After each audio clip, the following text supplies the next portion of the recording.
पिछले कुछ दिनों से हर रोज़ आधी रात को राज के दरवाजे पर कोई दस्तक देता था। पर जब भी राज दरवाज़ा खोलता तो वहाँ उसे कोई दिखाई नहीं देता था। पहले तो राज को लगा कि कोई उसके साथ मजाक कर रहा है, उसे परेशान करने के लिए। पर इतनी रात को कोई उसके साथ मजाक क्यों करेगा, यही सोचकर वो थोड़ा परेशान हो जाता था। राज पिछले 1 साल से इस अपार्टमेंट में रह रहा था, पर ऐसा तो उसके साथ पहले कभी नहीं हुआ था। भूत प्रेत पर तो राज बिल्कुल भी यकीन नहीं करता था, पर जो उसके साथ हो रहा था उसे भी वो इनकार नहीं कर सकता था। वह अपने रूम के बाहर लगे सीसीटीवी कैमरे की रिकॉर्डिंग को पहले भी देख चुका था, पर उसमें भी उसे कोई नज़र नहीं आया था। अपार्टमेंट के सिक्योरिटी गार्ड ने भी किसी अनजान लोगों के अपार्टमेंट के अंदर आने से इनकार किया था। फिर वो कौन था जो हर रोज़ आधी रात को राज को परेशान कर रहा था? राज कानपुर का रहने वाला था और 1 साल पहले जॉब करने दिल्ली आया था। उसे यहाँ एक अच्छी कंपनी में जॉब भी मिल गई थी, पर सैलरी ज़्यादा नहीं होने के कारण उसने कुछ महीनों बाद वह कंपनी छोड़ दी और एक दूसरी नई कंपनी ज्वाइन कर ली थी। आज रात को फिर से वैसे ही राज के दरवाजे पर दस्तक हुई, पर अब वह दस्तक कुछ तेज हो रही थी, मानो जैसे कोई वह दरवाज़ा तोड़कर उसे मारना चाहता हो। राज ने दरवाज़ा खोला, पर फिर से वहाँ पर कोई नहीं था। राज पूरी तरह से घबरा गया था और पूरी रात उसने सिगरेट पीकर सुबह कर दी थी। सुबह हुई तो राज अपने दोस्त के घर चला गया। वहाँ उसने अपने दोस्तों को सारी बात बताई। राज की बातों को सुनकर पहले तो उसके दोस्तों ने उस पर यकीन नहीं किया और उसका मजाक उड़ाने लगे, पर जब राज ने उन्हें बार बार अपनी बात बताई तब उन्होंने उस पर यकीन किया और उसे अपने यहाँ रहने को कहा। राज ने भी सोचा कि उस आफत से छुटकारा पाने का यही तरीका है कि अपना अपार्टमेंट ही बदल लिया जाए। राज के ये नए दोस्त हैं जिनसे राज की मुलाकात कुछ महीने पहले हुई थी। राज के ये वही दोस्त थे जिनकी वजह से राज को दूसरी कंपनी में जॉब लगी थी, वो भी अच्छी सैलरी के साथ। इन्हीं दोस्तों की वजह से तो राज की लाइफ में कोई लड़की आई थी, उसकी गर्लफ्रेंड बनकर। ज़िंदगी जीने का असली मज़ा क्या होता है, इन्हीं दोस्तों ने तो राज को बताया था। इन्हीं दोस्तों की वजह से तो राज खुलकर जीना सीखा था। देर शाम को राज अपने अपार्टमेंट में वापस आया। वो अपने सामान पैक कर रहा था और सोच रहा था कि आखिर वो किससे डरकर भाग रहा है, जिसे उसने कभी देखा भी नहीं। उसने ज़िंदगी में कभी डरना नहीं सीखा था, फिर वो क्यों डर रहा है? उसके माता पिता ने उसे अपने हक के लिए लड़ना सिखाया था, फिर वह क्यों डरकर भाग रहा है? राज के माता पिता दोनों टीचर थे और उन दोनों ने अपने जीवन में बहुत संघर्ष किया था और हमेशा सच्चाई, ईमानदारी के साथ अपने जीवन को बिताया था और कभी भी किसी से उन्होंने डरना नहीं सीखा था और अपने हक के लिए किसी के सामने झुकना नहीं सीखा था। राज के माता पिता ने राज को एक बात बताई थी कि डर तुम्हें तब तक डराएगी जब तक तुम उसे डरना नहीं छोड़ देते। राज ने अपना सामान पैक करना छोड़ दिया और उस डर से मुकाबला करने के लिए ठान ली। रात हो चली थी आज रात राज अपने हाथ में एक मजबूत डंडा लिए दरवाजे के पीछे खड़ा हो गया और अपनी घड़ी की ओर देखे जा रहा था। आधी रात हो चुकी थी पर अभी तक कोई दस्तक नहीं हुई थी। राज बार बार घड़ी की ओर देखे जा रहा था पर कोई दस्तक नहीं हुई थी। राज पूरी रात जागा रहा पर उस रात कोई दस्तक नहीं हुई। अगली रात भी राज उसी तरह हाथ में डंडा लेकर दरवाजे के पीछे खड़े होकर उस अजनबी का इंतज़ार करता रहा पर उस रात भी कोई दस्तक नहीं हुई। राज को कुछ समझ नहीं आ रहा था कि उसके साथ हो क्या रहा है।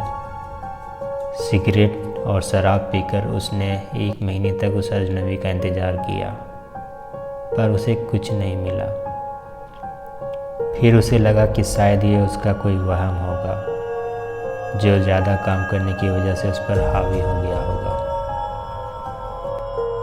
पर जैसे ही रात सब कुछ भुलाकर अगली रात सोने चला, फिर से उसके दरवाजे पर जोर की दस्तक हुई। राज ने अपनी आंखें खोली और उठकर तुरंत दरवाजे की तरफ भागकर दरवाज़ा खोला पर हमेशा की तरह वहाँ पर उसे कोई दिखाई नहीं दिया। उसने तुरंत दरवाज़ा बंद कर लिया। राज डर से कांप रहा था क्योंकि इस बार उसे किसी के रोने की आवाज़ भी सुनाई दी थी। सुबह हो चली थी। राज अपार्टमेंट में अकेला था। वह चुपचाप अपार्टमेंट की बालकनी में बैठकर बाहर लोगों को हंसते मुस्कुराते देख रहा था। उसकी आंखों में आंसू थे जो खुद उससे सवाल पूछ रहे थे कि आखिर क्यों उसके चेहरे की हंसी गायब हो गई है। कोई क्यों उसे इतना डरा रहा है, इतना परेशान कर रहा है। वो बस यही सोचे जा रहा था। फिर से रात हो चली थी। चारों तरफ सन्नाटा छाया हुआ था। आज राज अपने हाथों में डंडा लेकर दरवाजे के पीछे नहीं बल्कि दरवाजे को बाहर से लॉक करके रूम के बाहर एक पिलर के पीछे छिपकर उस अजनबी का इंतज़ार कर रहा था। राज अपनी घड़ी की ओर देख रहा था।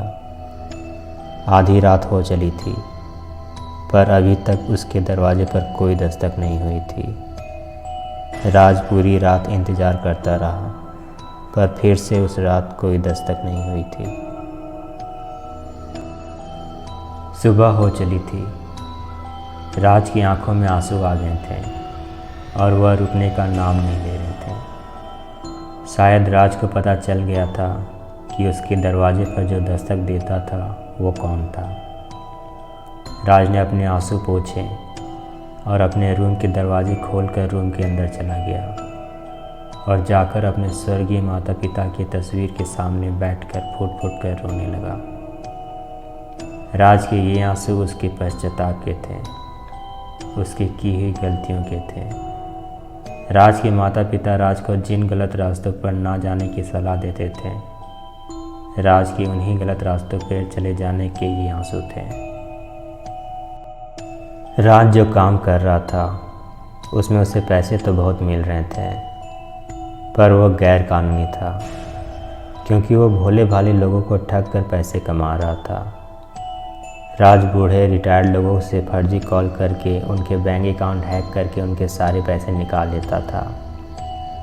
कुछ महीने पहले उसने एक बूढ़े रिटायर्ड टीचर के बैंक अकाउंट को हैक करके उनके अकाउंट से लाखों रुपए निकाल लिए थे और वह पैसे उस बुजुर्ग ने अपनी पत्नी की कैंसर के इलाज के लिए रखे थे जो काफ़ी क्रिटिकल कंडीशन में हॉस्पिटल में एडमिट थी और पैसे ना चुकाने के कारण उस बुजुर्ग ने अपनी पत्नी को खो दिया था। दोबारा जब राज ने फिर से उसी बुजुर्ग को ठगने के लिए फर्जी कॉल किया तो वह बुजुर्ग फूट फूट कर रोने लगा। उस बुजुर्ग की रोने की आवाज़ राज के कानों में गूंज रही थी। शायद राज को एहसास हो गया था कि उसने कितना बड़ा पाप किया है। राज की आंखों में भी आंसू आ गए थे। शायद राज दिल से ऐसा नहीं था, पर उसका दिमाग उसके कंट्रोल में नहीं था। वो क्या कर रहा था, क्यों कर रहा था, शायद उसे भी पता नहीं था। राज ने अपने आंसू पोंछे और सामान पैक कर मुंबई की ओर चल पड़ा, जहां वह बुजुर्ग व्यक्ति रहता था। राज के पास जो पैसे थे वह उन पैसों को उस बुजुर्ग व्यक्ति को लौटाने जा रहा था।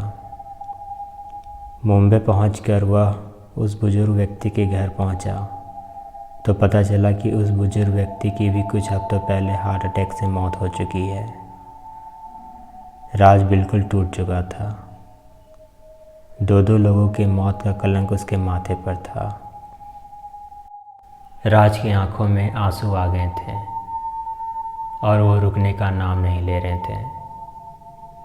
कुछ देर बाद राज एक एनजीओ पहुंचा और वहां उसने अपने सारे पैसे उस एनजीओ को दे दिए। वो एनजीओ कैंसर मरीजों के लिए काम करती थी और राज मुंबई से कानपुर अपने घर वापस आ गया। राज का घर भी खाली था। जहाँ कुछ महीनों पहले उसके माता पिता उसके आने का इंतज़ार करते थे, आज उसका इंतज़ार करने वाला भी कोई नहीं था। चारों ओर सन्नाटा पसरा था। उसने घर को साफ किया, नहा धोकर पूजा पाठ किया। रात को खाना खाकर जैसे ही वह चैन की नींद सोने चला, फिर से उसके दरवाजे पर वैसे ही जोर की दस्तक हुई। वह घबराकर दरवाजे की ओर देखने लगा। धीरे धीरे उठकर उसने दरवाजे को खोला, पर फिर से वहां उसे कोई दिखाई नहीं दिया। राज समझ गया था कि जो पाप उसने किया है वह इतनी जल्दी खत्म नहीं होगी और वो डर की दस्तक उसे उसकी पाप की याद हमेशा दिलाती रहेगी। दोस्तों, अगर आपको मेरी वीडियो पसंद आई तो वीडियो को लाइक और मेरे चैनल को सब्सक्राइब ज़रूर कर देना, क्योंकि मैं आपके लिए ऐसे ही वीडियो लाता रहूँगा। वीडियो देखने के लिए आप सभी का धन्यवाद।